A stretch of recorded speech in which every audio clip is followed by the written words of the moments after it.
নমস্কার, আমার চ্যানেলে সকলকে জানাই স্বাগত। আজ আমি তোমাদের দেখাবো ক্লাস 2 এর রায় মার্টিন কোয়েশ্চেন ব্যাংকের সেকেন্ড এক্সাম গণিত পঞ্চম স্কুল বারাকপুর GSFP স্কুলটির প্রশ্নোত্তরগুলো। তাহলে চলো শুরু করা যাক। প্রথমে আছে বিয়োগ করো 90 আর 29। 9 থেকে 0টা কত ধরতে হবে? 10। তাহলে 9 থেকে 10 ধরলে 1 হবে, হাতে রইল 1, এখান থেকে 1 বাদ চলে যাবে। 9 থেকে 1 কমালে হয়ে যাবে 8, 2 থেকে 8 বিয়োগ করলে হবে 6। তাহলে এই দুটো বিয়োগ করে হচ্ছে 61। তারপরে আছে 83 আর 38। 8 থেকে 3 ছোট, তাহলে 3টা কত ধরতে হবে? 13। তাহলে 8 থেকে 13 বিয়োগ করলে যাবে 5, হাতে রইল 1, এখান থেকে 1 কমে যাবে 7 হয়ে যাবে। তাহলে 3 থেকে 7 বিয়োগ করলে হয়ে যাবে 4। তাহলে 83 আর 38 বিয়োগ করে হয়ে যাবে 45। তারপরে বলেছে বড় ছোট চিহ্ন এর সাহায্যে ছোট থেকে বড় সাজাও। দেখো, ছোট থেকে বড় সাজিয়েছি। প্রথমে 70, তারপর 72, তারপর 85, তারপর 88, তারপর 91, তারপর 99।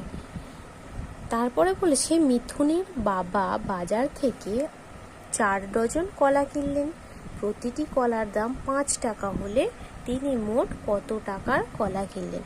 4 ডজন বলেছে। 1 ডজন সমান কত জানি? 12টি। তাহলে 4 ডজন সমান 12 গুণিতক 4 সমান 48টি।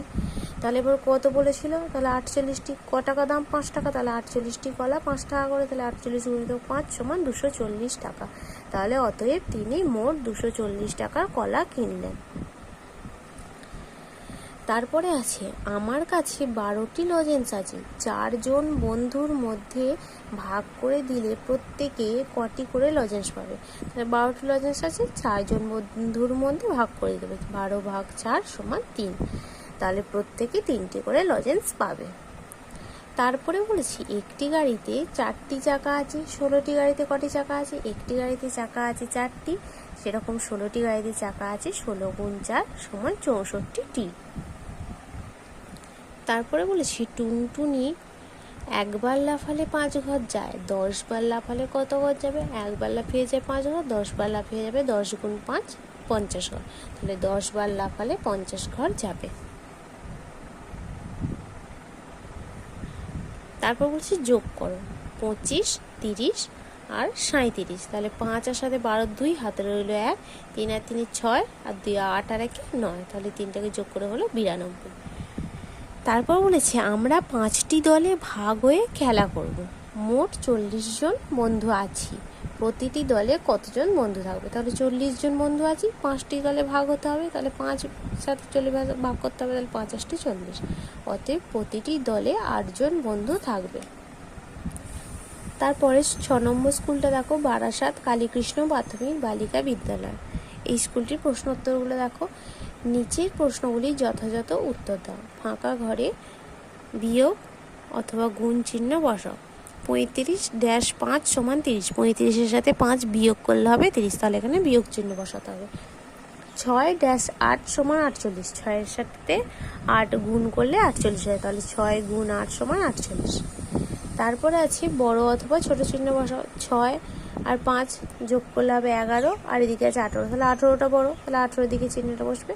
আর এখানেও বলেছে 12, আর এখানে হচ্ছে 6 বিয়োগ 3। 3 থেকে 6 বিয়োগ করলে হয়ে যাবে 3। তাহলে 12টা বড়, তাই জন্য 12 দিকে চিহ্নটা বসিয়েছি।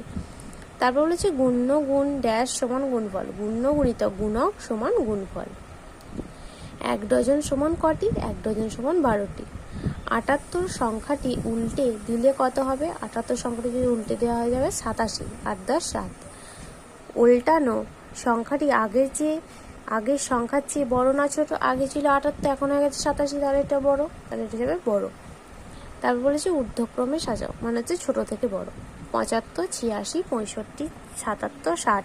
তাহলে প্রথমে 60, তারপর 65, 75, 77 আর 86। তারপর আছে অধক্রমে সাজাও, মানে বড় থেকে ছোট। 40, 38, 78, 67, 40। 40 দুবার আছে, তাহলে এখানে যাবে 78, তারপর হবে 67, তারপর দুটো 40, তারপর 38। তারপর বলেছি বিয়োগ করো 90 আর 25। 5 থেকে 10, এটা 0 10 ধরতে হবে, তাই 5 ঘর, হাতে রইল 1, 9 থেকে 1 বিয়োগ বাদ চলে যাবে 8 হয়ে যাবে, 2 থেকে 8 বিয়োগ করলে আসবে 6। তাহলে এটার উত্তর হবে 65। তারপর আছে গুণ করো, গুণ্য গুণক গুণফল লিখবে। 17 আর 3, 17কে 3 দিয়ে গুণ করলে 3 7 21 1, হাতে রইল 2, 3 1কে 3 আর দিয়ে 5, তাহলে গুণ্য হলো 17, গুণক 3, গুণফল 51। তারপরে বলেছি একটি নয়নতারা ফুলের 5টি পাপড়ি, 4টি নয়নতারা ফুলের কতগুলি পাপড়ি হবে? একটি নয়নতারা ফুলের 5টি পাপড়ি, 4টি নয়নতারা ফুলের 5 গুণ 4 সমান 20টি পাপড়ি। যদি তোমাদের ভিডিওটি ভালো লেগে থাকে তাহলে অবশ্যই লাইক, কমেন্ট, সাবস্ক্রাইব এবং শেয়ার করতে ভুলবে না। ধন্যবাদ।